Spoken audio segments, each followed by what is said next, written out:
we play.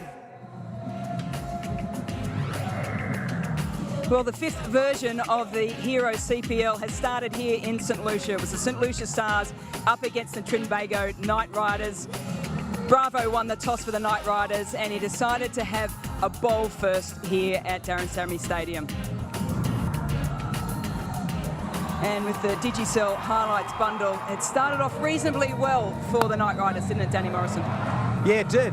They looked to get on with things there. When you talk about Fletcher, such a wonderful striker of the ball, and he and Johnson Charles have put some good partnerships together, but he went early in the end, Johnson Charles.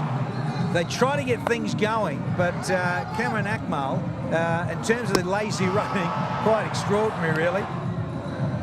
And that was second one down. So they showed glimpses, but they all in this, in a way, never quite got out of second and third gear, and wickets kept falling in regular intervals. Yeah, they just couldn't get a partnership going, couldn't they? So a lot of batters getting into double figures. Another one there was Marlon Samuels. He'd hit the big six and then went to try and go again.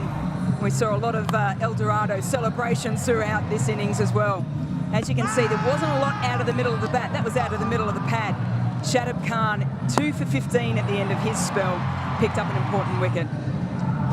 Yeah, it was nice to see Jesse Ryder, get here to the Hero CPL. He didn't last too long, and he wanted to get on with it. And then the big fella, Cornwall, he smote a couple, and then he got lucky too with a drop catch. But Bravo, of course, he's always going to have the last laugh. Munro couldn't hold on to the Skyer, but a lovely change of pace from DJ Bravo. And as you say, they never quite got going, and only could manage 132 for 9 in their turn at bat. Yeah, Taylor, he hit a couple over the fence, as did Mayers, but you always felt it was a little bit too little too late. Yeah, they may have thought just a little bit of momentum might have helped, but really they fell away at the end.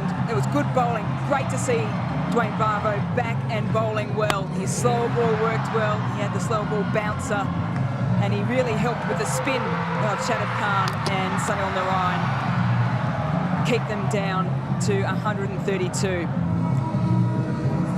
So then in return, though, it didn't start all that well for Brendan McCullum. It was a thick inside edge. He got things going a little bit later.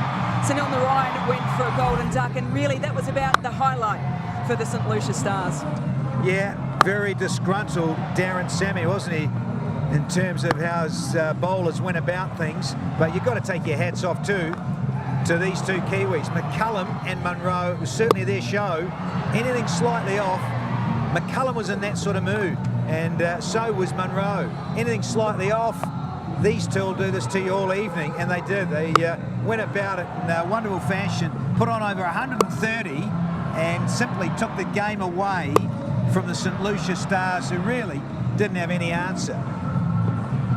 That's right, they really struggled to take the pace off the ball, did the Stars. They only had Cornwall with his right arm off spin. The rest were the medium pacers. They weren't supported in the field, and Brendan McCullum, well, after a couple of streaky shots early, he really got into the groove. Massive over off Darren Sammy in particular, when the captain brought himself on to try and pick up a wicket. There was a drop catch as well. So nothing seemed to go right for St Lucia, but everything was certainly going right for the Knight Riders. So the end came very quickly for the Stars, with Colin Munro and Brendan McCullum. A little bit of Kiwi magic in there at the end of the match. So at the end of the day, the TRINBAGO Knight Riders won by 9 wickets with 9.2 overs to spare in Game 1 of the Hero CPL. It's how we play.